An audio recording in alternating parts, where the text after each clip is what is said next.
Timing भी देखना है, ये बनाना है आप लोगों को, और आप लोग से बन जाएगा तो आप दिमाग वाले, और नहीं बनेगा तो दिमाग में कूड़ा कचरा वाले।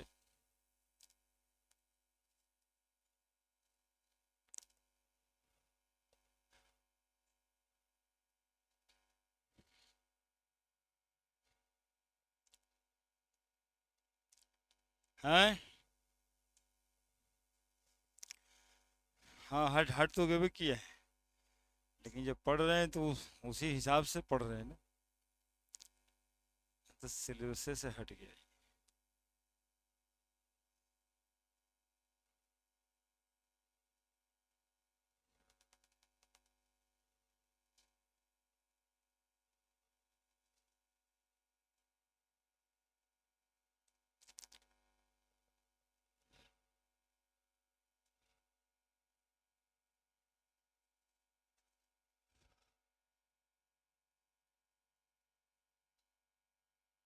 ये compound MP(X2) has CCP arrangement of X, वही जो अरेंजमेंट किया है नीचे। Its unit cell structure is shown below, दिखा रहे हैं। The empirical formula of the compound is, कह रहा है जो भी कंपाउंड बन रहा है इसका इंपेरिकल फार्मूला क्या हुआ। मतलब बागेश्वर बाबा के यहाँ से आ गए हैं आप, कि जो कह दिए वही मान लें। देखो इसको कैसे बनाया जाता है, सुनना। ये कंट्रीब्यूशन फार्मूला से बनता है। ये गोल वाला व्हाइट वाला एक्स दिखाई पड़ रहा होगा, एक्स कहाँ कहाँ पे, कंट्रीब्यूशन ऑफ एक्स निकालना है। कंट्रीब्यूशन ऑफ एक्स, एक्स कहाँ कहाँ पे, देखो कॉर्नर पे ये गोल वाला आइटम ही है, तो कॉर्नर का फॉर्मूला NC/8। और कहाँ पे दिखाई दे रहा होगा, फेस पे, देखो छो फेस पे है, 1 2 3 4, एगो ऊपर फेस पे, एगो नीचे फेस पे, 6 फेस पे, तो फेस/2।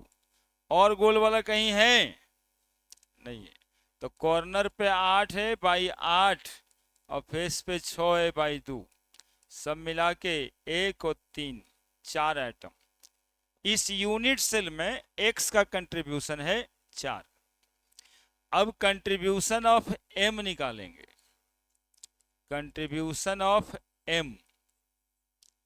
तो मेटल वो थोड़ा पीला वाला देखे, चौकोर बनाए हैं, कहाँ पे है, ये बॉडी सेंटर में दिखाई दे रहा होगा, बॉडी सेंटर में, तो NB/1।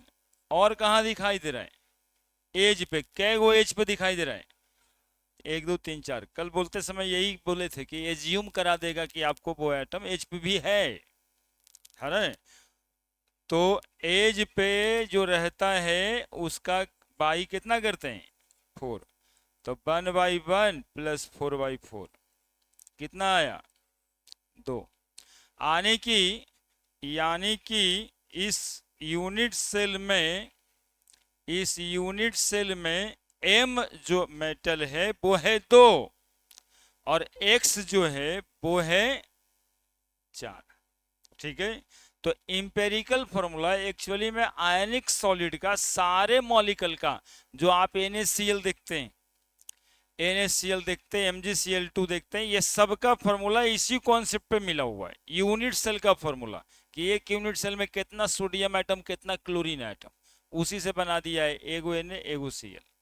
जैसे यहां पर हम लिखेंगे M/X, M है 2 और X है 4, simple ratio 1:2, formula is MX2, है ना। तो MX2 जो है वो आंसर है।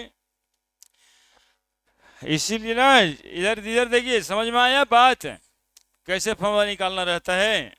अब भाई इतना आसान क्वेश्चन है भाई, अब मिलने लगेगा तो आप में जितना पोटेंशियल है उतना करोड़ों मिलता है 1 साल का।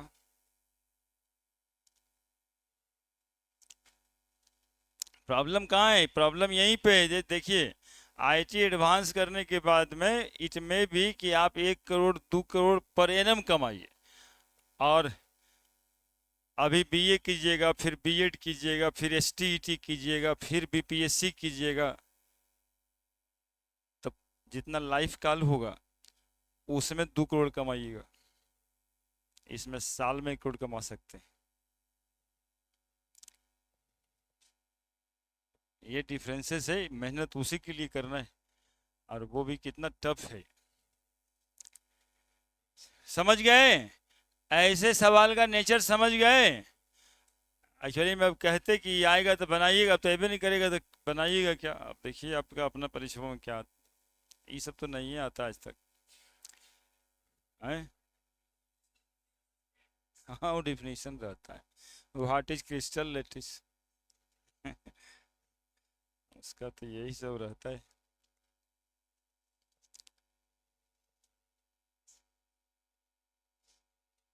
बड़े क्लोज पैकिंग इन सॉलिड, अब पढ़ना है हम लोग close packed structure. Closed packed, PACKED, packed structure. Closed packed structure कौन सा structure? Closed packed structure. Solid का ही क्लोज्ड पैक स्ट्रक्चर देखना होता है। Closed pack structure in 1 dimension, close packing in 2 dimension, close packing in 3 dimension. 3 तरह का होता है ये। तो पहला close packing in 1 dimension, close packing in 1 dimension, close packing in 1 dimension. देखो इसमें लिखना नहीं रहता है, इसको समझना रहता है कि सॉलिड में हम 1 डायमेंशन में क्लोज पैक कैसे करते हैं, ये बात समझना रहता है ना। इसी समझाने में किताब में एक आध पेज लिखता है। देखो कुछ नहीं करना है, बस इतना जितना बात हम बोले। एक सॉलिड एटम, सॉलिड गोल होता है, मतलब एटम गोल होता है इसलिए गोली बनाना है। इसके बगल में एक एटम, इसके बगल में एक एटम, इस तरह से यदि हम एटम को प्लेस करते हैं तो इसको कहते हैं क्लोज पैकिंग इन 1 डायमेंशन। बस इतना ही है, क्लोज पैकिंग इन 1 डायमेंशन। ठीक है, बात खत्म हो गया कि एटम का placement 1 by 1 in a single plane, called close packing in 1 dimension. इसमें यदि कभी ऑब्जेक्टिव सवाल आया है आज तक तो कोऑर्डिनेशन नंबर पूछता है, कोऑर्डिनेशन नंबर 2। पिछले दिन बता रहे थे ना, कोऑर्डिनेशन नंबर नहीं बताए थे। कोऑर्डिनेशन नंबर का मतलब है कि आपका नेबर एटम कितना है ना, नेबर एटम कितना है, जस्ट आपसे टच कर कितना कर रहा है, that is called coordination number. Number of neighbour atom which directly in touch with each other, यहाँ पे कॉल्ड एज कोऑर्डिनेशन नंबर। कहने मतलब आपका पड़ोसी कितना है, पड़ोसी वाला घर कितना है। अब पड़ोसी उसको कहते हैं जो अपने घर का गंदगी आपके दरवाजे पे फेंक दे। तो ये वाला घर और ये वाला एटम दोनों एक दूसरे देखते सटा हुआ बाउंड्री है, उसके बगलवा में वो भी है, लेकिन that not counted as coordination number, contact में नहीं है। तो कोऑर्डिनेशन नंबर समझ में आ गया। दूसरा close packing in 2 dimension, closed packing in 2 dimension. Close packing in 2 dimension 2 तरह का होता है, एक तो स्क्वायर क्लोज पैकिंग होता है और एक हेक्सागोनल क्लोज पैकिंग होता है। एक स्क्वायर क्लोज पैकिंग होता है,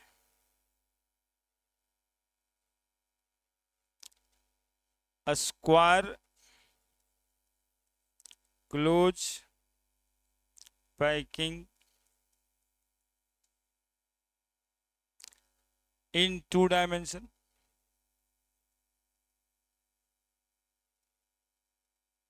और दूसरा हेक्सागोनल क्लोज पैकिंग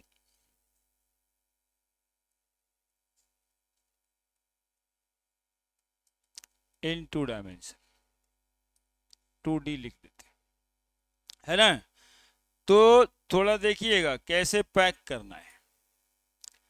यदि सॉलिड के एटम को हम लोग रखते हैं ऐसे, ऐसे देखिएगा, सॉलिड के एटम को रखते हैं हम लोग ऐसे, एक एटम रखा, बगल में 2 एटम, 3 एटम, 4 एटम, ऐसे से करके रखते गए, ऐसे से करके रखते गए, और ठीक इसके नीचे एक एटम रखे, ठीक इसके नीचे एक एटम रखे, एक एटम रखा, एक एटम रखा, सटा के फिर इसके नीचे एक एटम रखे। इस तरह से यदि एटम को हम पैक करेंगे तो 2 डायमेंशन,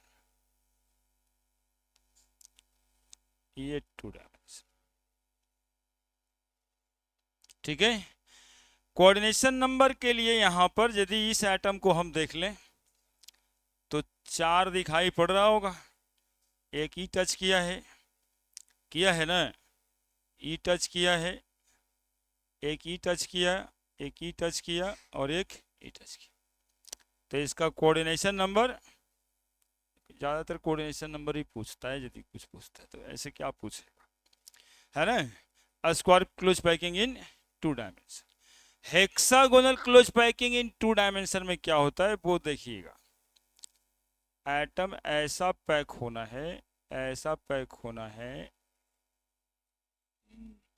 और देखो इसको कहते ग्रूव। अगला लेयर ऐसा बनाएंगे जो उसके ग्रूव में जाके फिट हो जाएगा, है ना। क्योंकि ऐसे प्लेस करते करते, चूंकि स्फेयर होता है तो ग्रूव तो बन ही जाएगा। तो दूसरा लेयर हमें ऐसा बनाना है जो कि उसके ग्रूव में अटक जाए। देखो थोड़ा शेप में कम में बन रहा है लगता है, खैर फिर एगो ऐसा बनाए,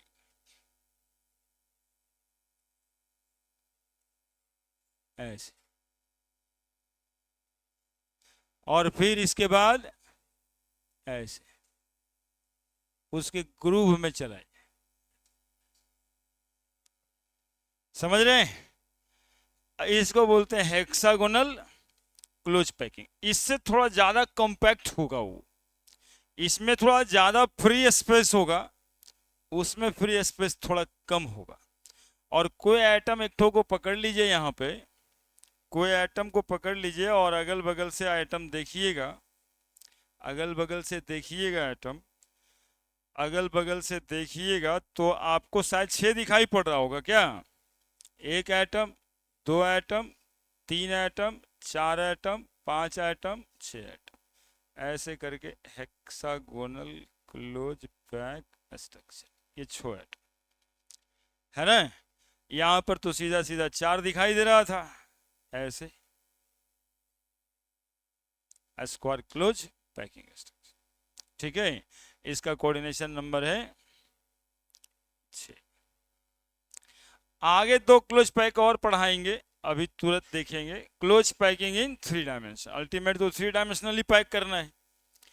तो स्क्वायर क्लोज पैकिंग इन 3 डायमेंशन होगा, जस्ट इसके पीछे एक लेयर बना देंगे, फिर उसके पीछे, फिर उसके पीछे, तो ये सरफेस बन जाएगा। कोऑर्डिनेशन नंबर हो जाएगा 8, और उसमें फिर इसके पीछे, फिर इसके पीछे कोऑर्डिनेशन नंबर 12। बस इतना ही तो जानना है। लिखो जल्दी से, फोटो बनाओ।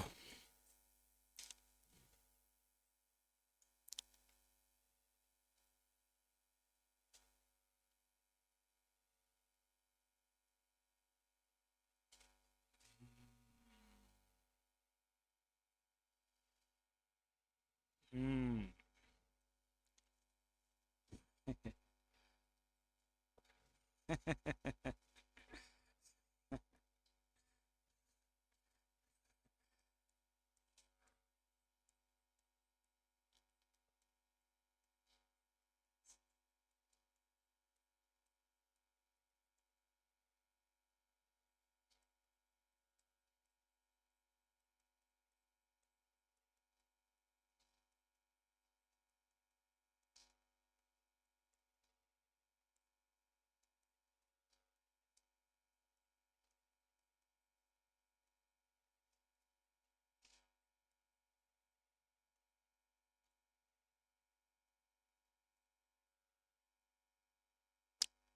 यही कोऑर्डिनेशन कंपाउंड में भी यही कोऑर्डिनेशन नंबर होता है कि सेंट्रल एटम से जितना बाकी का न्यूट्रल मॉलिक्यूल या एनायन टच में रहता है उसको कोऑर्डिनेशन नंबर कहते हैं।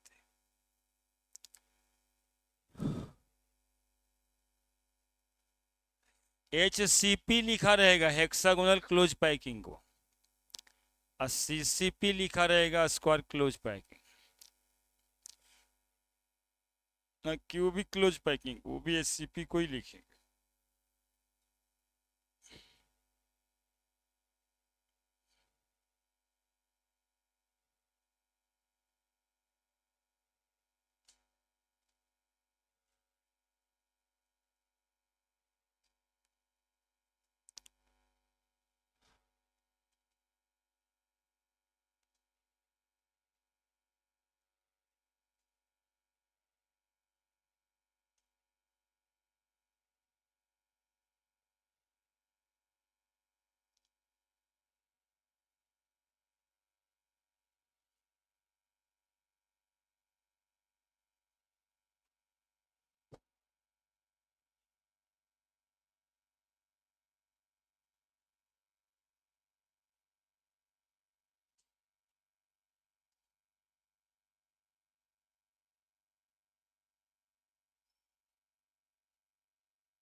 लिख दिया। गोल गोल एटम तो बनाना है यार।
हो गया।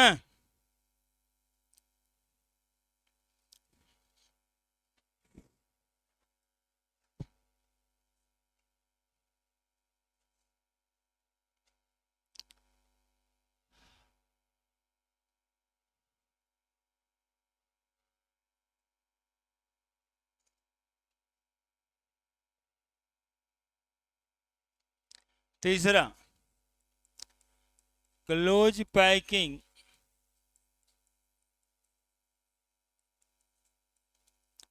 इन 3 डायमेंशन।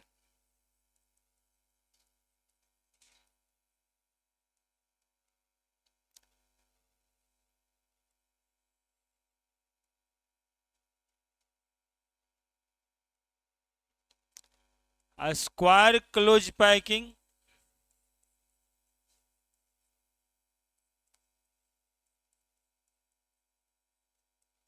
इन 3D और हेक्सागोनल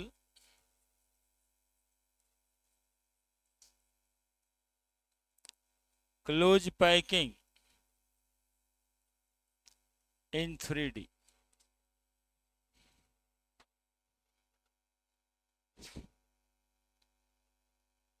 इससे कुछ होता है क्या शेप से? 3D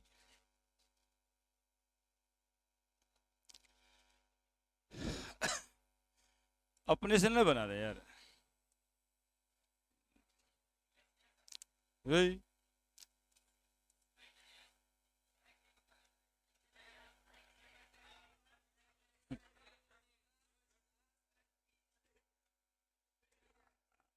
अब तुम लोग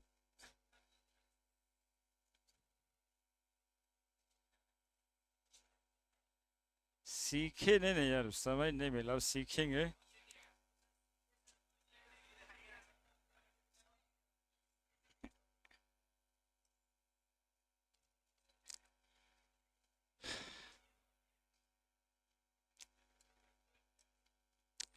देखिए स्क्वायर क्लोज पैकिंग, ठीक इसके नीचे, इसके पीछे, ठीक इसके पीछे ऐसे,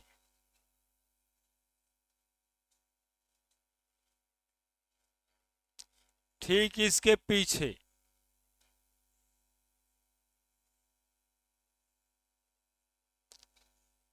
इस तरह से हम लोग एटम्स को रखेंगे,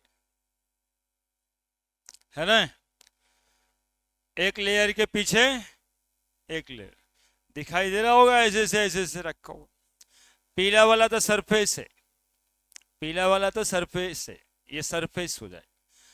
अब यहां इसको देखिएगा, इसको देखिएगा तो 4 एटम ऊपर दिखेगा और 4 एटम उसके, तो कोऑर्डिनेशन नंबर हो जाएगा 8, है ना। हेक्सागोनल क्लोज पैकिंग में क्या करेंगे, ये देखिए जैसे बनाए थे वैसे ही बनाना है। हाँ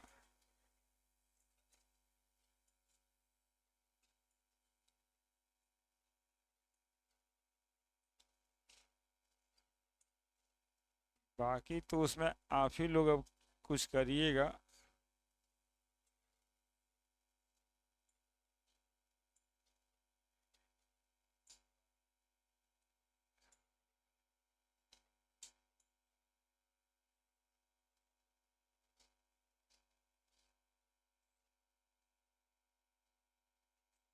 ऐसे ठीक है। अब देखो इसके ऊपर वाला लेयर थोड़ा दिमाग लगाना है इसमें। ये जो लेयर बनेगा, एक एटम ऐसे ऐसे और दो गो एटम ऐसे, है ना। देखो एक एटम ऐसे ग्रुप में डाले और इसके बगल वाला एटम ऐसे, और इस तरह से इसको पूरे में अरेंज करना है। तो इसका कोऑर्डिनेशन नंबर आना है 12। लिखिए हेक्सागोनल क्लोज पैकिंग। हाँ देखो एक बच्चा बोल रहा है ना उधर से, विजुअलाइज नहीं कर पाए सर, पूरा विजुअलाइजेशन ही चाहिए। देखो विजुअलाइज करते हैं, फील आ गया। देखियो एक ठो और इसके बगल में दो ठो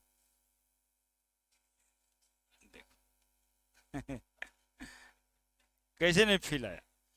एक एटम, दो एटम, एक एटम ऊपर में, एक एटम नीचे, दो एटम ऐसे प्लेस करना है, तो नहीं कैसे फील आए। सामने तो दिखाई दे रहा है इतना अच्छा।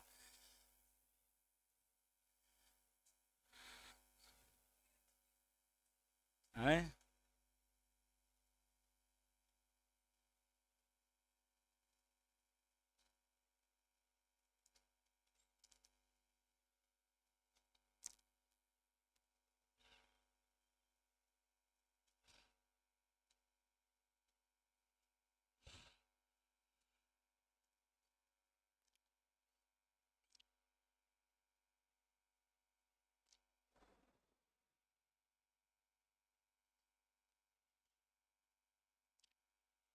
जल्दी जल्दी। ये सब केवल दिमाग में आपका जाना है कि ऐसे ऐसे पैक किया जाता है सॉलिड एटम को। तो पूछता आज तक तो नहीं कहीं पे फोटो बनाइए क्या होता है, ये सब बताया नहीं, जे पूछता नहीं। लेकिन आपके दिमाग में जाना चाहिए ना भाई कि सॉलिड का आखिर पैकिंग होगा तो कैसे कैसे पैक कर सकते हैं।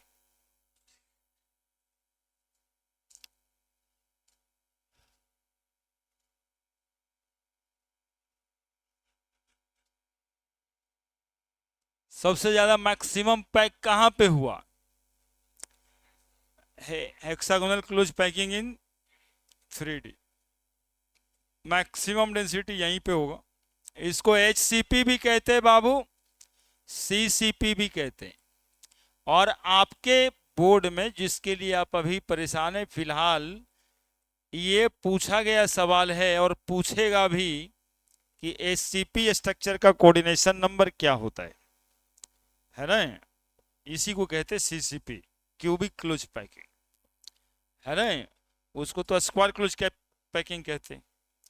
तो HCP या CCP का कोऑर्डिनेशन नंबर कितना होता है, ये सवाल बहुत बार पूछा है, बहुत बार पूछा है, बहुत नहीं अनगिनत बार पूछा है ना? तो HCP का कोऑर्डिनेशन नंबर होता है 12।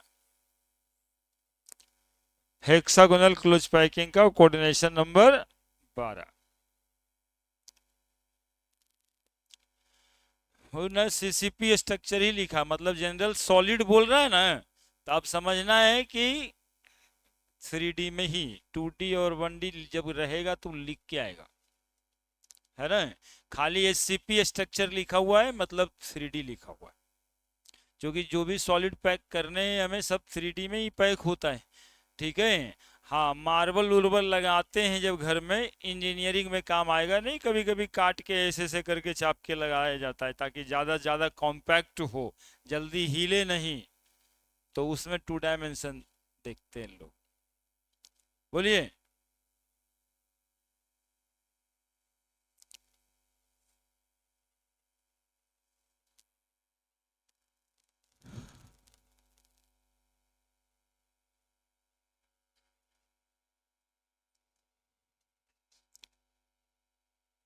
हो गया? अब सुनिए, अब मैक्सिमम क्लोज पैक इसमें हो गया स्ट्रक्चर। अब कहते हैं कि इतना पैक करने के बाद भी सॉलिड 100% भरा हुआ नहीं, there will be the voids, यहाँ पे खाली जगह है ना? तो अगला बात पढ़ना है void या interstitial site.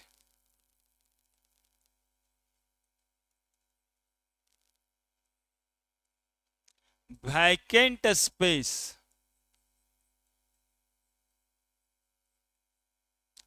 in 3-dimensional arrangement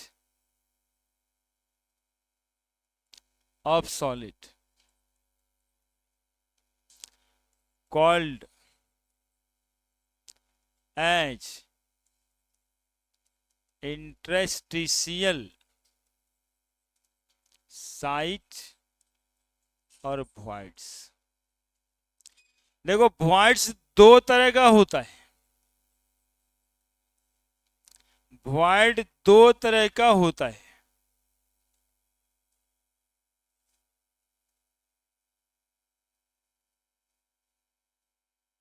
एक तो को कहते हैं टेट्राहाइड्रल voids और दूसरे को कहते हैं ऑक्टाहाइड्रल voids। टेट्राहाइड्रल voids और दूसरे को कहते हैं ऑक्टाहाइड्रल voids, ठीक है? अब देखो तुम लोग थोड़ा सा voids देखो कहां पे था, ये देखो ऐसे ऐसे और एक ठो को ऐसे दिख रहा होगा, एक ट्रायंगल नेमा चीज छूटा हुआ है एकदम ठीक ट्रायंगल नहीं, और दूसरा बार जब इस पर लेयर बनाते हैं हम लोग, एक ऊपर और दो नीचे जब रख रहे थे, तब भी आपको दिख रहा होगा कि ये वो ट्रायंगल दिख रहा है। क्या दिखाई दे रहा है? उसको इसके ऊपर रखते हैं, ठीक है। तो एक वो ट्रायंगल आपको दिखाई दे रहा होगा जो एपेक्स ऊपर होगा और बेस नीचे होगा, ये वाला है ना। ये वाला ट्रायंगल आपको दिखाई दे रहा होगा जिसका एपेक्स ऊपर है और ट्रायंगल का बेस नीचे। और एक दूसरा यहां पर दिखाई दे रहा होगा जिसका बेस ऊपर है और ट्रायंगल नीचे। जस्ट इसको उठा के यहां पर रखते हैं, यही ना भर रहे थे, एक ऊपर से दूगो नीचे से, तो इस तरह से यहां पर रखते हैं। छोटा बड़ा हो गया थोड़ा सा, ठीक है। फिर भी खाली जगह बच रहा है कि नहीं बच रहा है? इस खाली जगह को ही कहते हैं ऑक्टाहाइड्रल बॉन्ड्स, ठीक है। कहते हैं कि placing an atom in hexagonal close pack structure from one two another layer, there will be a vacant space left called as octahedral bonds. बोलो, called as octahedral bonds। समझ में आई बात? अब देखो, एक तरीके से हम ऐसे रख सकते हैं एटम को, देखते रहना, मजाक नहीं, बॉन्ड समझना होता है, बस एक बार थोड़ा विजुलाइज हो जाए। एक एटम, दो एटम और ये तीसरा एटम। अब इसके ऊपर एक एटम ऐसे रख दिए, है ना। इसी तरह के जब पैकिंग कर रहे होते हैं सारा में, तो कहीं पर इस तरह से वॉइड्स बंद होता है ऊपर के लेयर से, और कहीं पर इस तरह से बंद होता है, ठीक है। तो बताइए, ये वाला छेद बंद हो गया क्या? ऊपर से तो कवर्ड हो गया, लेकिन बीच का जगह तो खाली हुआ रहा होगा। तो ये वॉइड्स ऐसे दिखाई पड़ता है आपको, इस तरह से रहता है, और ये बंद, तो ये टेट्राहाइड्रल वॉइड्स हो जाता है, ठीक है। तो टेट्राहाइड्रल वॉइड्स कब मिलेगा आपको? जब ट्रायंगल के ऊपर एक एटम प्लेस कर देंगे तब। ऑक्टाहाइड्रल वॉइड्स कब मिलेगा आपको? जब एक layer hexagonal close packing structure के जस्ट ऊपर या नीचे एक और हेक्सागोनल क्लोज पैक लेयर लगा देंगे तब, ठीक है। ये ऑक्टाहाइड्रल बॉन्ड्स और ये टेट्राहाइड्रल बॉन्ड्स। फोटो तो जरूरी बना लीजिएगा।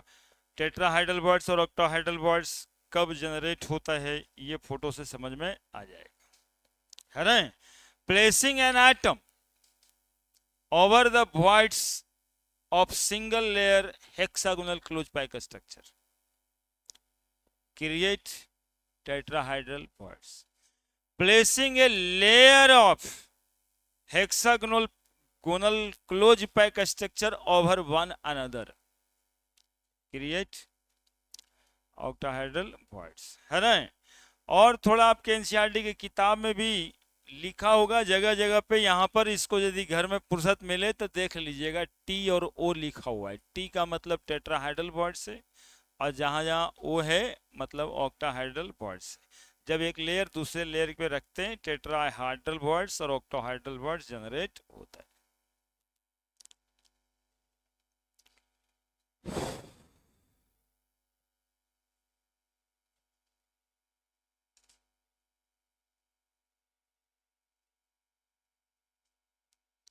बड़ा छोटा बन गया, देखने थोड़ा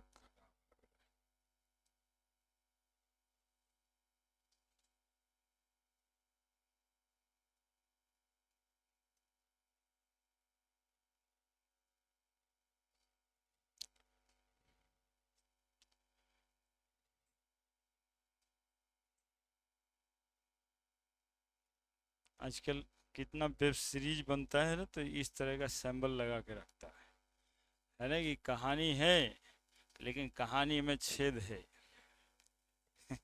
कहानी तो है, ये वेब सीरीज में कहानी तो है, लेकिन इसमें बहुत सारा छेद है। ऊपर से जो भरा हुआ दिखाई देता है वो अंदर से खाली है। वो मैसेज ट्रांसफर कर देता है, लेकिन उसको देखने वाला इतना पढ़ के देखे तब ना। वो तो सैंपल बना दिया है। वैसे नेटफ्लिक्स के एगो सीरियल में खाली छेद छेद दिखा दिया, ऐसे ही ऑक्टाहेड्रल वर्ड पूरे दिखा दिया, ऐसे करके पूरे दिखा दिया, गोल करके चारों तरफ से। मतलब कहानी बनाया, लेकिन अंदर से पूरा खोखला ही खोखला था। कितना कितना चीज का सैंपल मिल जाएगा ये सब जी। हाँ, वो गोल का सब।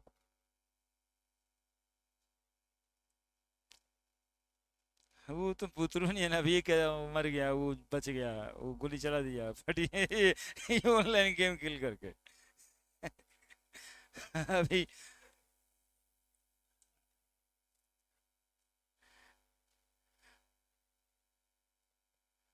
हाँ, वो 10-20-50 रुपया लगाता है, मतलब यही है। मर गया हट गया। गांव घर में जैसे जुआ खेलने की आदत जब हो जाती है तो बचपन को कोई रोक पाता है? वैसे ही है। खत्म हो गया कि बचल है?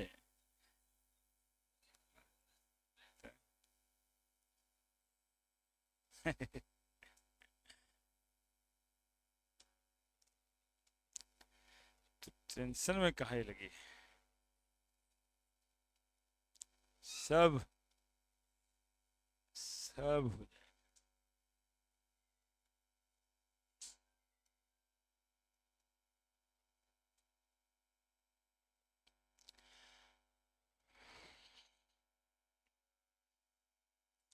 When an atom is placed over the triangular the triangular void of HCP structure, it create tetrahedral void। देखो, voids का जनरेशन होता है क्या करने में? voids को भरने में void का जनरेशन। एक लेयर जब ये बनाए थे तो ढेर सारा ट्रायंगल दिखाई दे रहा था, तो उस ट्रायंगल को ढक रहे, मैक्सिमम ढकने की कोशिश। तो दो ही कोशिश आपकी हो सकती है। एक तो उस ट्रायंगुलर वॉइड्स जो है उसके ऊपर रख दीजिए एटम भरने के लिए, या फिर उसको 3 एटम से भरिए। मैक्सिमम तो यही भर सकते हैं आप। ठीक है, तो ऐसा भरने में ऑक्टाहेड्रल वॉइड्स होगा, और ट्रायंगुलर वॉइड्स को सीधा एक एटम से भरने में टेट्राहाइड्रल वॉइड्स होगा। when a layer when a layer of HCP placed over one another so that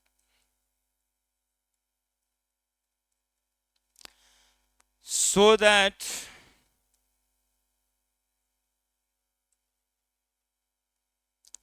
apex of one triangular void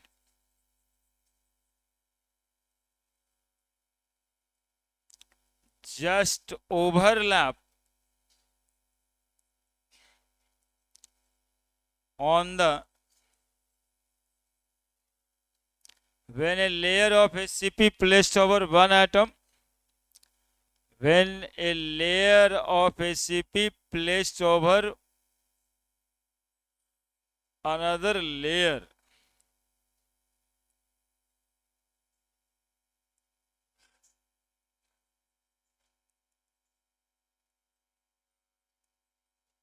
so that apex of one triangular void just overlap on the base of another triangular points.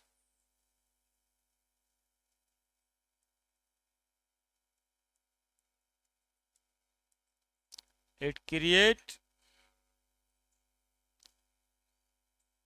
a octahedral void.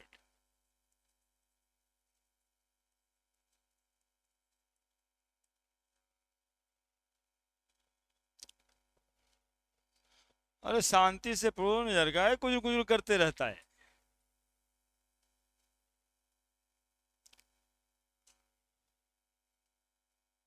वो पंखा ठंडा लगने के लिए थोड़ी चला, वैसे ही हल्ला करने के लिए चलाता है। वो एगो सड़ा हम 4-5 को सड़ा के ही मानेगा, ये सब सड़े वाला है, ये सड़ता है।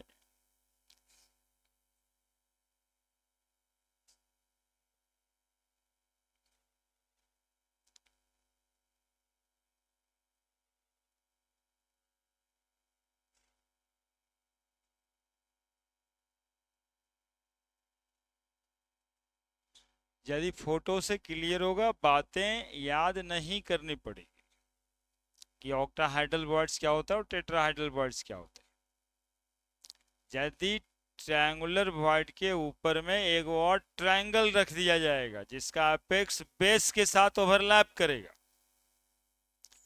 तो ऑक्टाहेड्रल वर्ड जनरेट होगा।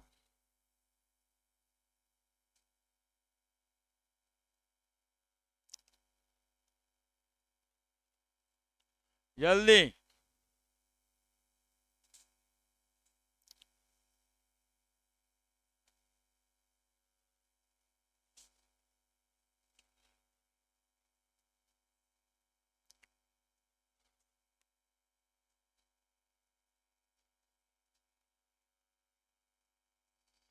अब देखो, ये टेट्राहाइड्रल वर्ड्स,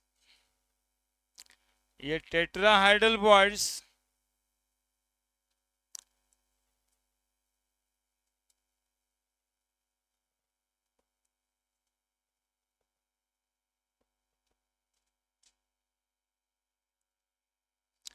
यदि n number of atom pack हो रहे हैं,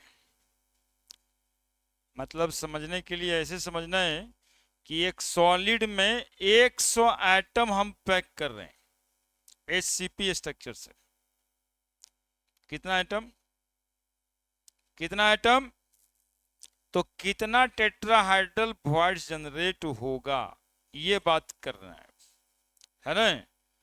तो कितना टेट्राहाइड्रल वॉइड जनरेट होगा, तो 100 एटम यदि आप पैक कर रहे होंगे 3 डायमेंशनली, तो 200 टेट्राहाइड्रल वॉइड जनरेट होगा 3 डायमेंशनली, है ना। ये जो एक लेयर दिखा रहे हैं, एक लेयर नहीं, सरफेस नहीं, 3 डायमेंशन, 100 एटम को 3 डायमेंशन में रख।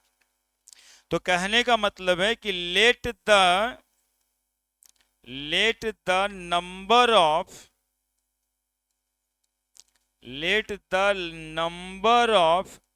एटम प्लेस्ड बराबर n। Let the number of atom placed, ही लिखते हैं,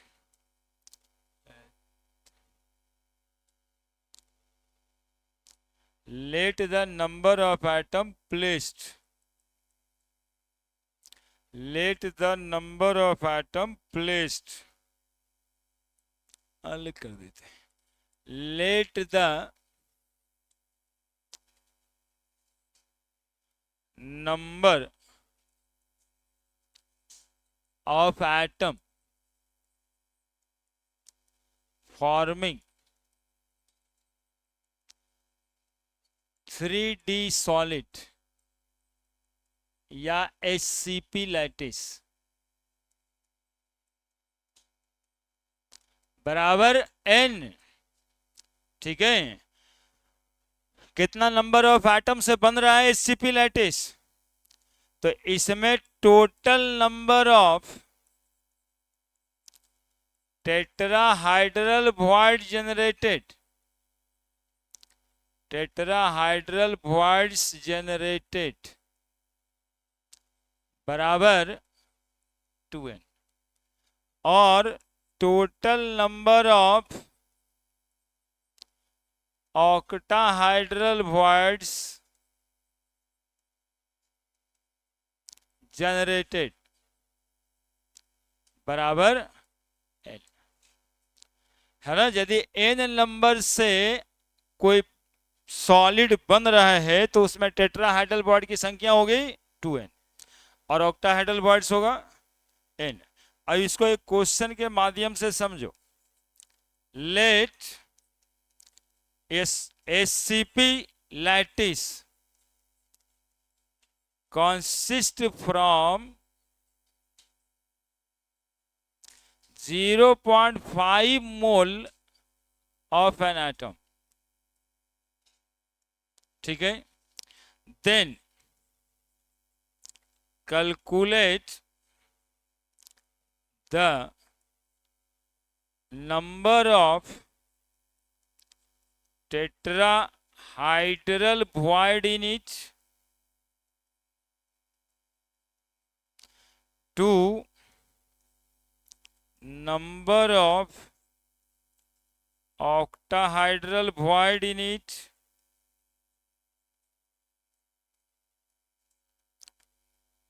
तीसरा total number of voids।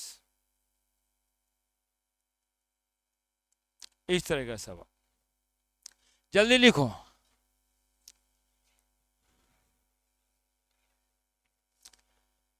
Number of tetrahedral voids, number of octahedral voids, total number of voids।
लिखा देखो, consist from 0.5 mole of an atom, तो number of atom होगा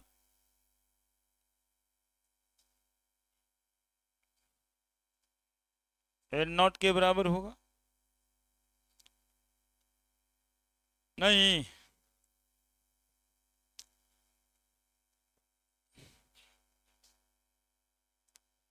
answer number of atom in SCP lattice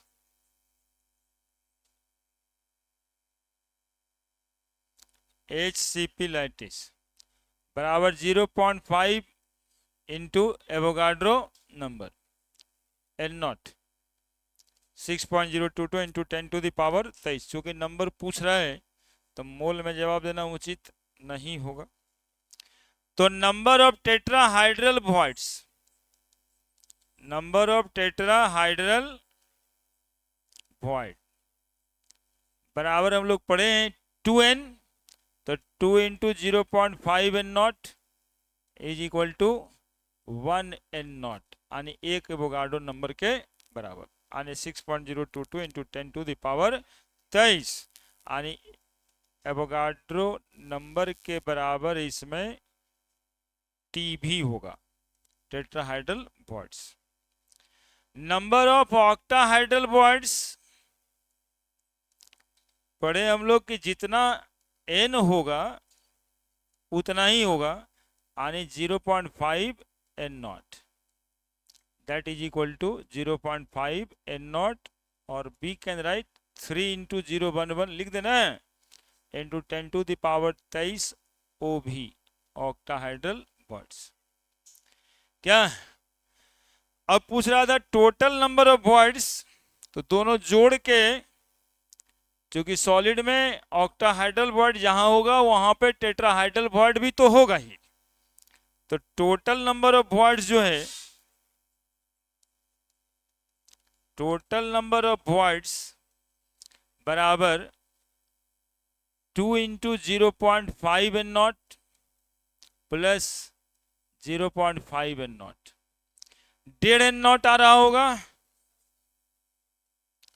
1.5 n naught, that is equal to 1.5 into 6.022 into 10⁻23। लिखो जल्दी।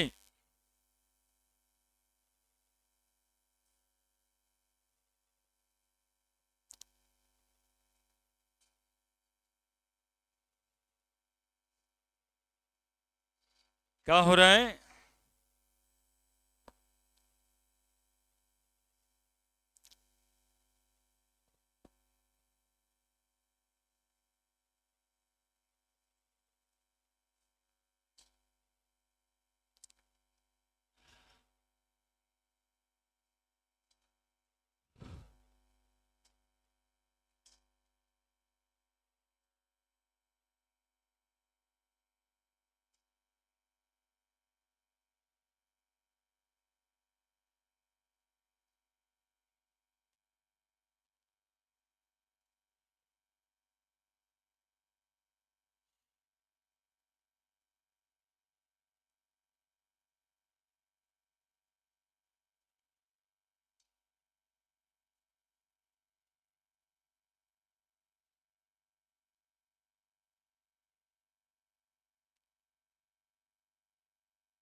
लिखा बढ़े। Question कर रहा था कि एक सॉलिड एटम है, एक सॉलिड है जो कि 0.5 मोल एटम से बना हुआ है, SCP स्ट्रक्चर बना है। कितना एटम से बना है? सब मिला करके 0.5 मोल एटम से बना है। तो इसमें कितना ऑक्टाहाइड्रल बॉन्ड्स होगा, कितना टेट्राहाइड्रल बॉन्ड्स होगा, टोटल नंबर ऑफ बॉन्ड्स कितना होगा।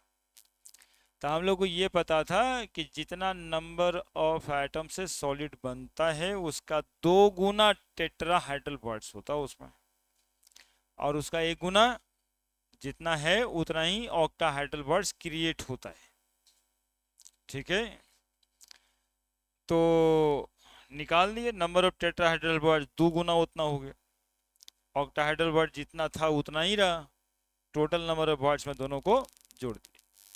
अब बॉन्ड्स में क्या होता है वो सुनिएगा, writing the formula of solid, writing the formula,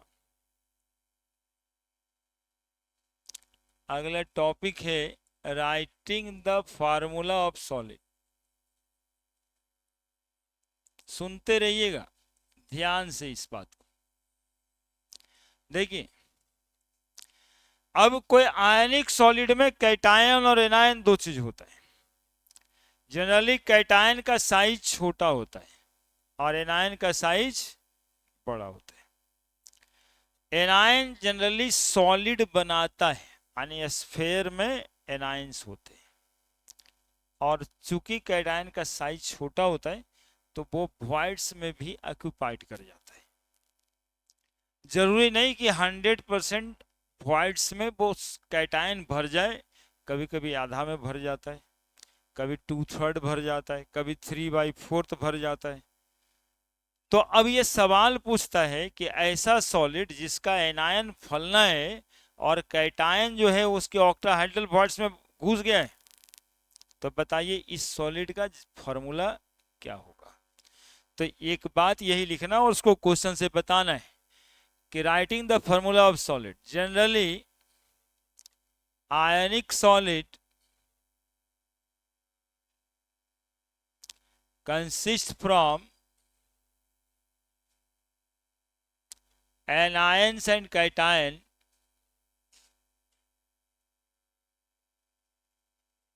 in which anions are larger in size and form HCP or CCP structure. Anions are form HCP or CCP structure, while cations are get occupied in tetrahedral bonds or in octahedral bonds in different fraction, in different fraction, है ना। So these fraction create a formula of solid। यही fraction से क्या बना देंगे, solid का formula बना देंगे। अब जैसे इस बात को एक क्वेश्चन से समझा जाए, क्वेश्चन ये है atom of element B form HCP lattice and those of element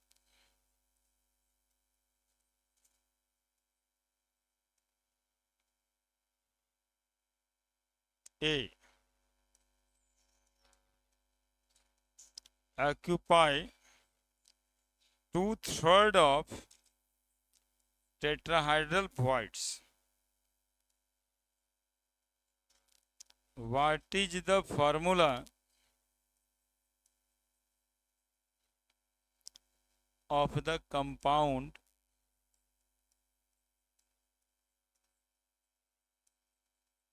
formed from element A and B? लिखो जल्दी से, समझना है।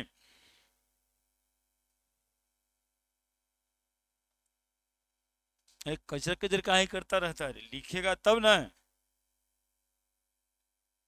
3 गो है, एगो बगल वाला पूछेगा खत्म कहीं ना होगा सर।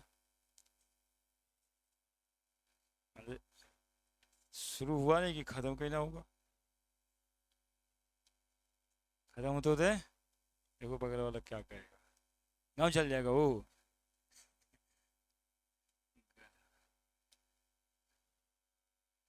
पढ़ना चाहिए ना, जो भी पढ़े उसको पढ़ लिए ना, उससे सवाल बनना चाहिए।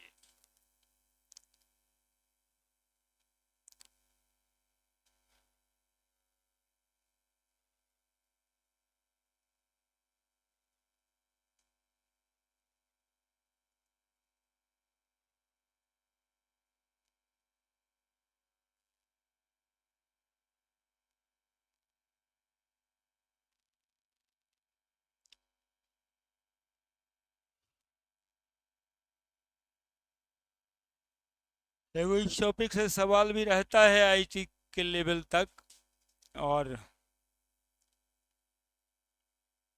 तो हट ही गया है।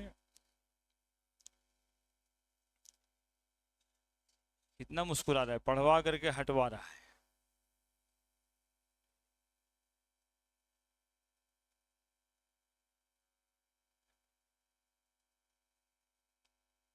बोर्ड वाला पढ़ा रहे यार, देखो मन की बात अब बोला है, कर देते।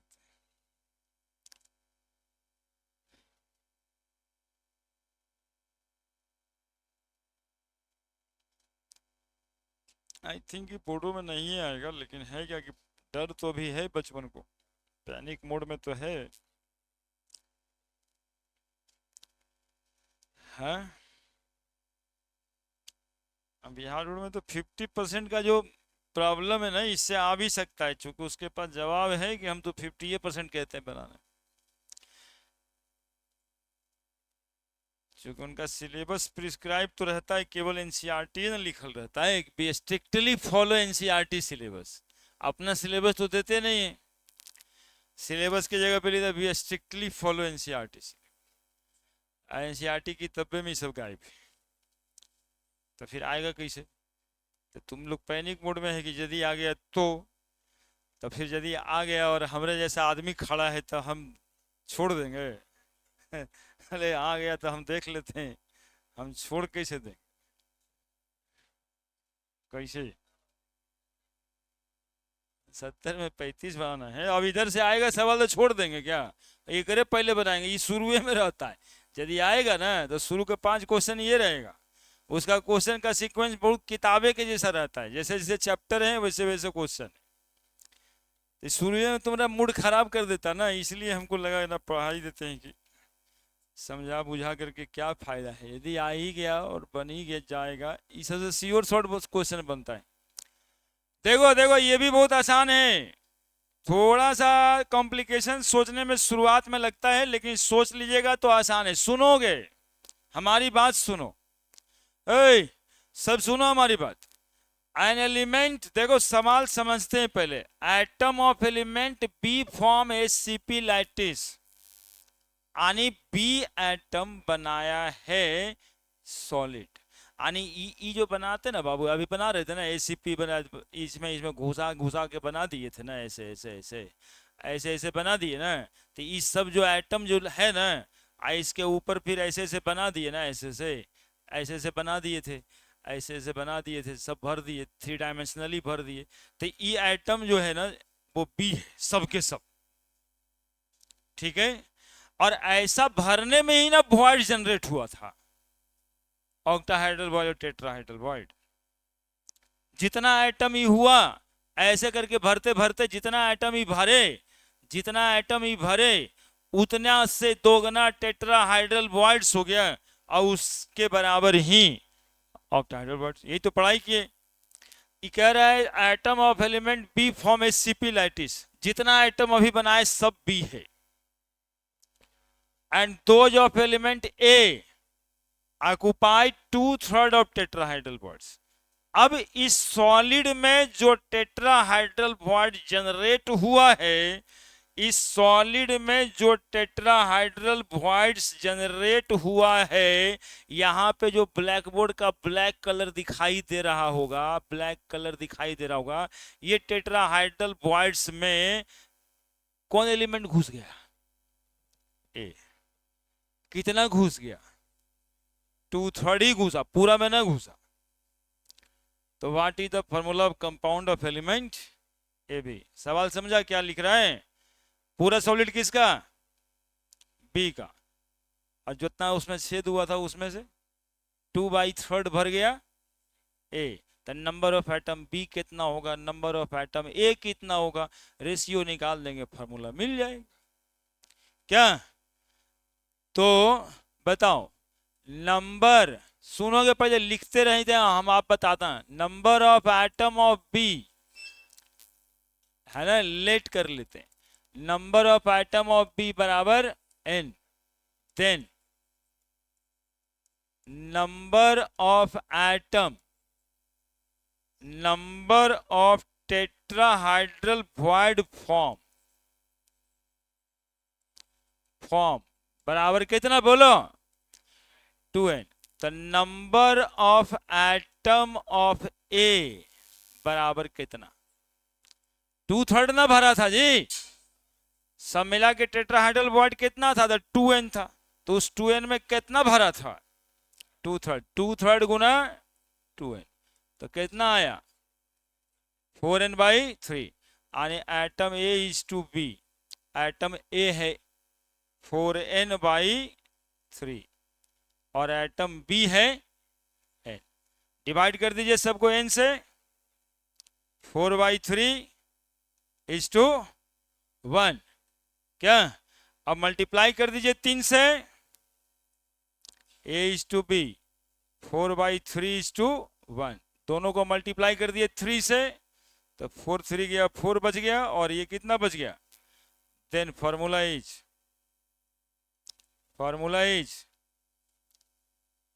A4B3। इवैलेंसी थोड़े बनाता जो क्रॉस करने लग जाते हो। 4 गो आइटम ए है तो बी गो 3 को, बस इतना सा बात, यही फॉर्मूला बनता है।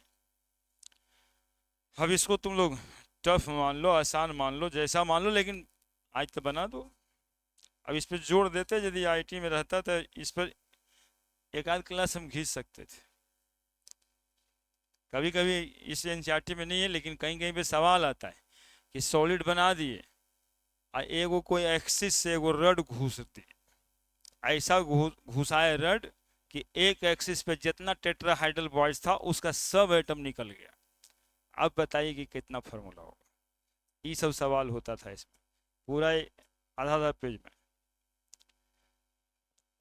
लेकिन उधर की जाके कोई फायदा नहीं है।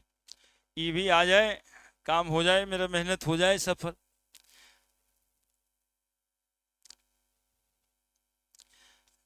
एक और है इसमें जो तुम लोग बना देगा।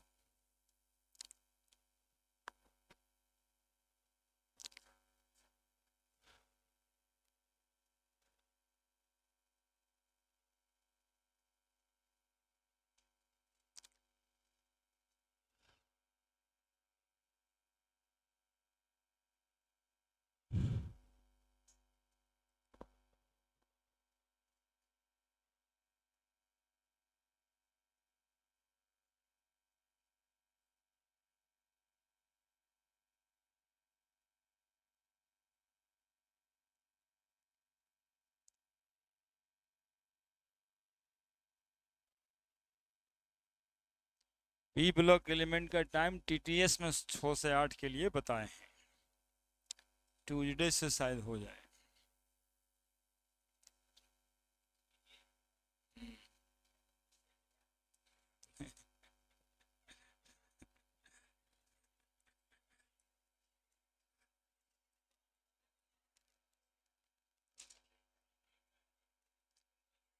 दो महीना से आराम भी तो दिए हुए थे।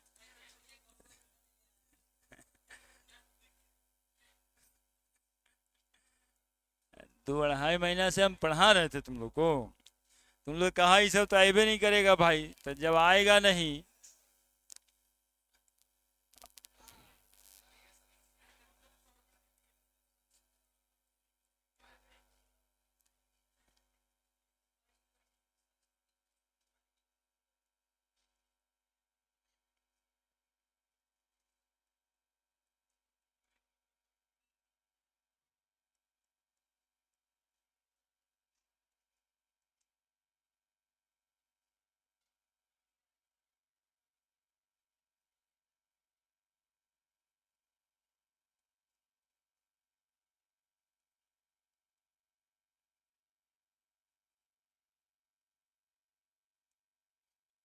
या अभी शुरू करेंगे तब ना, चल फॉर्मूला पहले ही बनाओ।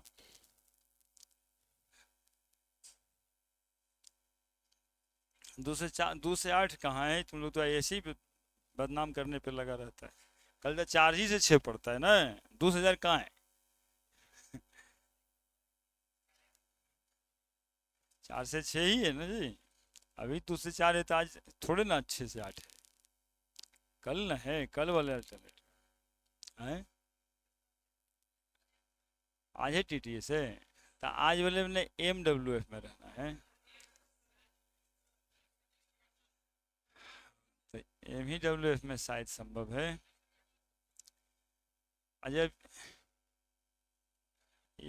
MWF है शायद। जो हमारे पास समय मिला है, उस समय में भी टारगेट का बैच है, पी ब्लॉक मेडिकल में दो दो लाइन सिलेबस बचा हुआ है, आईटी में तो नहीं ही है।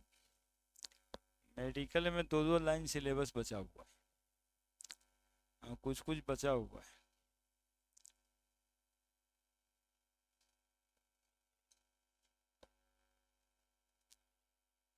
खत्म हो गया सर, 25 तारीख का पार्टी दे देंगे सर, क्या करना है। हाँ तो और क्या, 25 नहीं तो 28, अब करने कम में कहाँ बचल। The compound is form by two element M and N.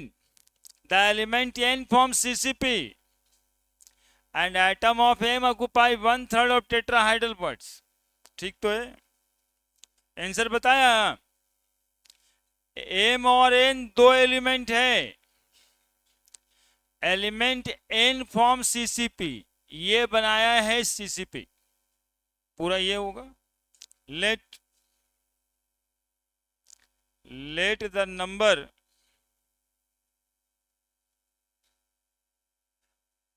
Of atom of N बराबर X मान लेते, and atom of M occupy 1/3 of tetrahedral bonds.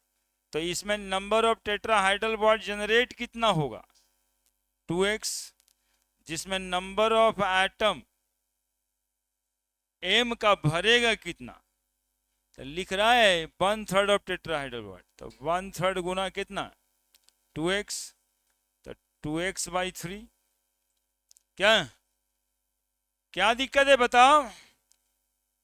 तो M और N का रेशियो निकाल लेना है। M है अपने पास 2x बाई 3 और N है x, भागा दे देंगे x से, 2/3:1, मल्टीप्लाई कर देंगे 3 से, 2:3। Formula is M2 N3।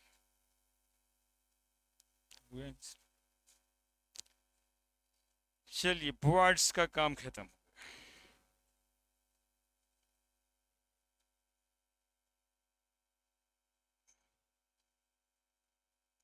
Ji sir,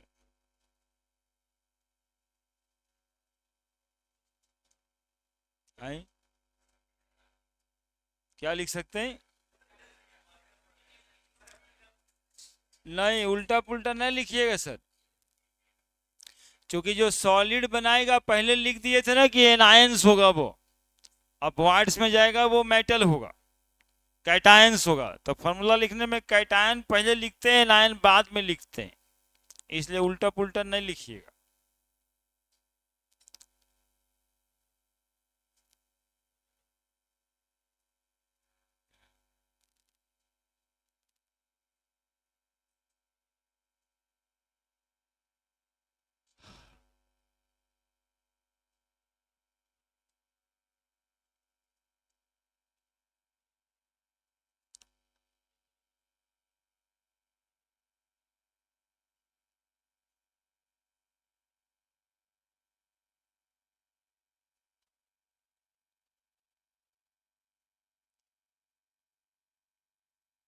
हो गया। Now calculation involving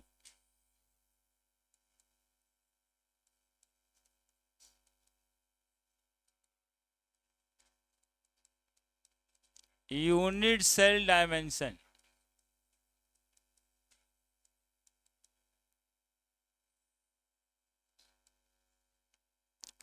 calculation involving unit cell dimension, heading बनाइए।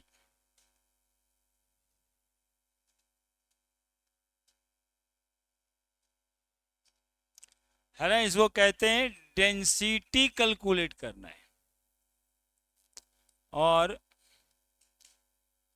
Calculation of density of unit cell. Unit cell की डेंसिटी कैसे निकलेगी, तो भरा हुआ कितना है इसी से निकलेगा ना यूनिट सेल का डेंसिटी। तो डेंसिटी का फॉर्मूला क्या होता है? तो डेंसिटी ऑफ यूनिट सेल बराबर mass of unit cell by volume of unit cell. क्या जी? वॉल्यूम ऑफ यूनिट सेल तो बड़ा क्लियर बात है, वॉल्यूम ऑफ यूनिट सेल तो बहुत क्लियर बात है, ए का पावर क्यूब, नहीं एज लेंथ का क्यूब। क्या? और मास ऑफ यूनिट सेल में क्या दिक्कत है? तो मास ऑफ यूनिट सेल में दो दिक्कतें आती है कि यूनिट सेल में एटम्स कितने, तो अलग अलग तरह के यूनिट सेल में अलग अलग तरह का एटम है।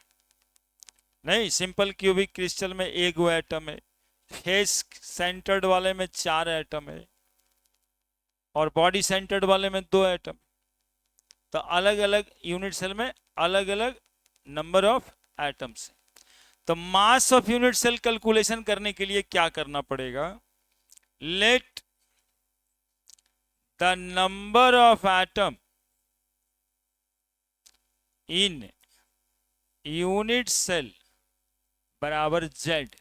जेड मान लेते हैं कि नंबर ऑफ एटम 1 है कि 2 है कि 4 है, ठीक है। मास ऑफ ईच एटम,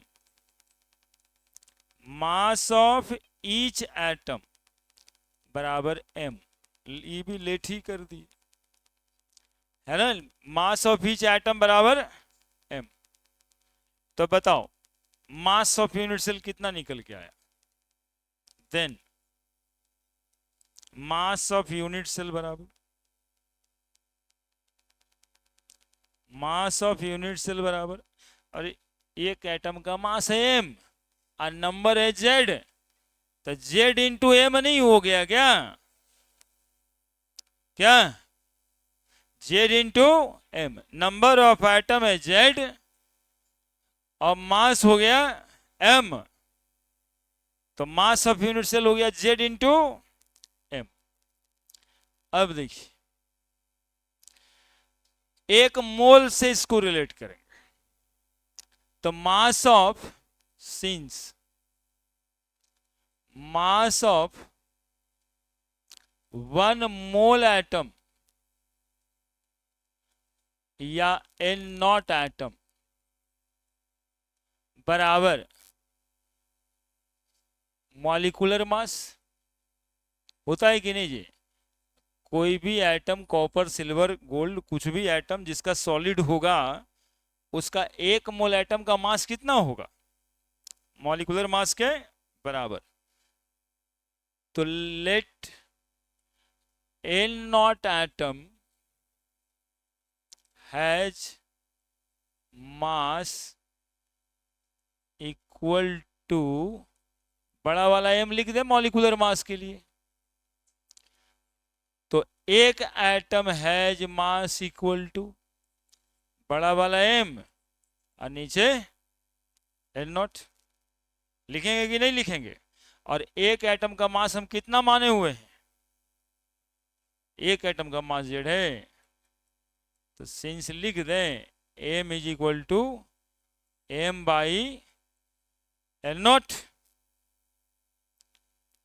अब फॉर्मूला पर रख देते, डेंसिटी निकल जाएगा। क्या? लिखो ना, लिखो छोटा करके लिख देंगे।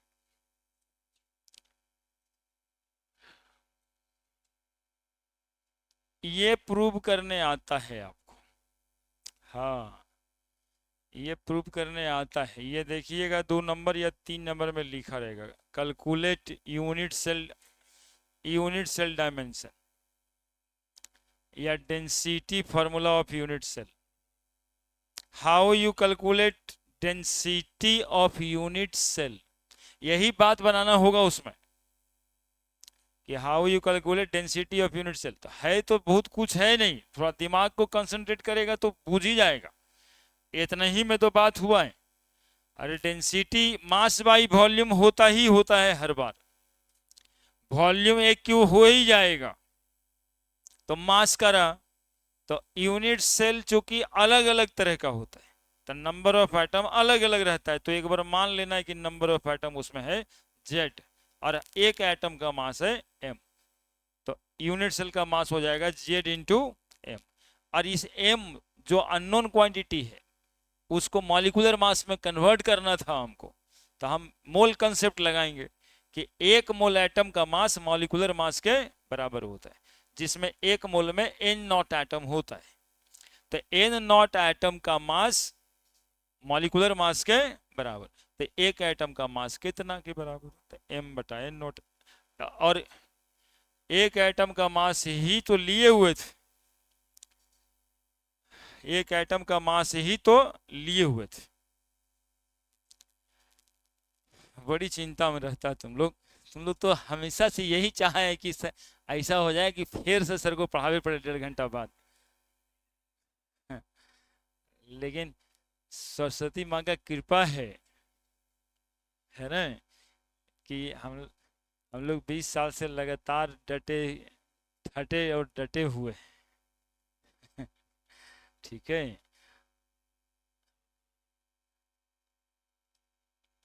बहुत बहुत चीज देखे।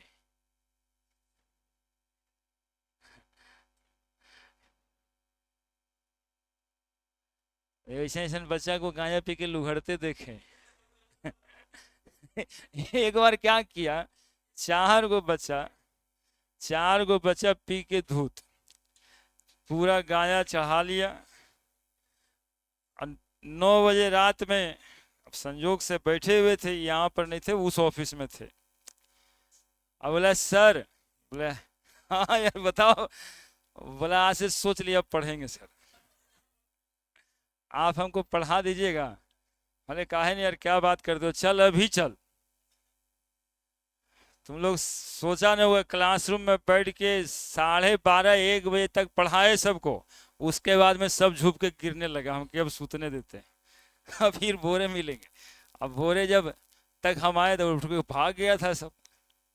लेकिन हम कहे कि देखिए पीने के बाद एक ये भी रहा ना भाई कि पढ़ेंगे, हमको कुछ कहने तो आया नहीं, वो तो कहने आया कि हम पढ़ेंगे। अब आज से सर हम सोच लिए, है ना, एकदम घर द्वार को गरिया के पानी पानी कर दिया, सर आप हमको पढ़ाइए दीजिए। अब ऐसे सोच लिए, कितना डिप्रेशन में आया। और फिर पढ़ा, उसके बाद क्या, फिर पढ़ा। हाँ नहीं आया था, ऐसा थोड़े था, वो कोई खराब इंटेंशन से नहीं था। एक तो होता है ना कि रोज पी लिया, रोज कहा कि कल से नहीं पियेंगे, फिर कल पी रहा है। वैसा का बच्चा वो तो उतना खराब बच्चा से आशा होता है, वो हिम्मत करेगा। वो हिम्मत इसलिए किया कि ना अब जो सर कहते वो सही बात है, हमको करना चाहिए, तभी ना आया। और वैसा का थोड़े आएगा जो जो उसी तरह का रहेगा नहीं, जो आने का हिम्मत नहीं करेगा। और उसका इंटेंशन वो समझ में आ जाता आदमी की क्या कहेगी, क्या करेगा ये। लेकिन बच्चे में दम होता है, इसलिए बच्चा सबको हम इग्नोर नहीं कर। हाँ, हर परिस्थिति के बच्चा को देखे। ठीक है ना, देखो देखे है, हमारे पास एग्जाम्पल्स है। अब देखो फॉर्मूला छोटा सा है, कोई टेंशन नहीं, पढ़ लिख के बोल। टी बराबर mass of unit cell. Unit cell का मास कितना लिखेंगे बताओ, Z इंटू एम बटा ए क्यू। ठीक है, और m को सॉल्व कर देंगे कितना में, ऑल्सो d बराबर Z इंटू बड़ा वाला m नीचे n नॉट इंटू, यही फॉर्मूला आप लोग को लिखना होगा सर। ठीक है, वेयर Z बराबर नंबर ऑफ एटम, m बराबर मास मॉलिक्यूलर मास, ये हो गया एज लेंथ, n नॉट हो गया एवोगाड्रो नंबर। इतना बात। और जानते हो पते की बात, एवोगाड्रो नंबर इसी फॉर्मूला से निकला था। एवोगाड्रो साहब कैलकुलेट नहीं किए थे, है ना, एवोगाड्रो साहब बैठ के गिने भी नहीं थे, यही वो फॉर्मूला है जिससे कि एवोगाड्रो नंबर कैलकुलेट हुआ है ना। वो कहा जाता है ना कि एवोगाड्रो नंबर कैलकुलेटिव नंबर है कि काउंटेबल नंबर है। तो हम बताए होंगे कि काउंट तो उसके गांव वाले सब मिल भी जाएं तो 10 पर पावर 10 साल लगेगा, है ना। काउंट तो होने वाला नहीं है। यही वो फॉर्मूला है जिससे कि एन नॉट का नंबर एवोगाड्रो साहब को मिला। क्योंकि मोल कंसेप्ट जब चल रहा था तो एक मोल का मास मॉलिक्यूलर मास के बराबर, मॉलिक्यूलर मास यहां पुट कर दिया, एन नॉट निकल गया। डेंसिटी तो पता ही, सॉलिड का डेंसिटी, है ना। तो एन नॉट कैलकुलेट इसी फॉर्मूले से हुआ है। एवोगाड्रो साहब इसी फॉर्मूला का इस्तेमाल करके एवोगाड्रो नंबर निकाले हैं। तो डी बराबर Z into M by N nought into a cube. तो डी बराबर क्या हो जाएगा बताओ? Density of unit cell. Z बराबर क्या हो जाएगा बताओ? देखो 1 लेना सिंपल क्यूबिक यूनिट सेल को या प्रिमिटिव यूनिट सेल को। जेड बराबर 2 लेना बीसीसी में, बॉडी सेंटर्ड क्यूबिक। एन बराबर 4 ले लेना एफसीसी को। एफसीसी को एससीपी कहते हैं, मैक्सिमम भरा हुआ यही है ना। तो एससीपी यदि लिख दे तो 4 लेना, सीसीपी भी लिख दे तो जेड बराबर 4 लेना, ठीक है। और बड़ा वाला M molecular mass, molecular mass कभी सिल्वर कभी कॉपर, तो जो एटम का पूरा एटॉमिक मास है वो पुट हो जाएगा। और ए हो जाएगा edge length, EDG edge length. और एल नॉट हो जाएगा एवोगाड्रो नंबर। कभी कभी सॉलिड स्टेट के क्वेश्चंस में रहता है then calculate the Avogadro number, ये सब दे देता है। और ये सब देने की जरूरत उसको है नहीं, जेड तो देगा नहीं। जेड वो एफसीसी या बीसीसी लिखेगा, उससे आपको पता करना है कि जेड क्या होगा, ठीक है। मॉलिक्यूलर मास आपको पता रहता है, सिल्वर कॉपर एटम लिखा है तो आप ही को पुट करना है। सबके चक्कर में रहना नहीं कि सब सवाल में लिखल रहेगा, सब आपको पता करना है। एन नॉट कॉन्स्टेंट ही है, देगा सिर्फ एज लेंथ और डेंसिटी, है ना। पूछ सकता है मॉलिक्यूलर मास एवोगाड्रो नंबर। तो एवोगाड्रो नंबर जब पूछता है तो हम बच्चा सबको बता देते हैं, यदि लिखा रहे कि कैलकुलेट द एवोगाड्रो नंबर तो आंसर तो 6.022 इंटू 10⁻23 ही आना है सब में, ठीक है। तो जैसे भी होगा कैलकुलेशन करने की जरूरत नहीं पड़ेगी, वैल्यू सबको अरेंज कर देना, लास्ट में आंसर लिख देना। चलिए इसमें अब अगले दिन 2 दिन और लगेगा, 2 दिन के बाद, 2 दिन के बाद सरफेस केमिस्ट्री। क्या बात करते हो?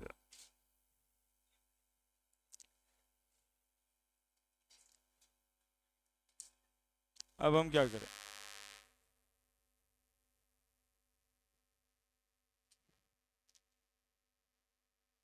तो पढ़ना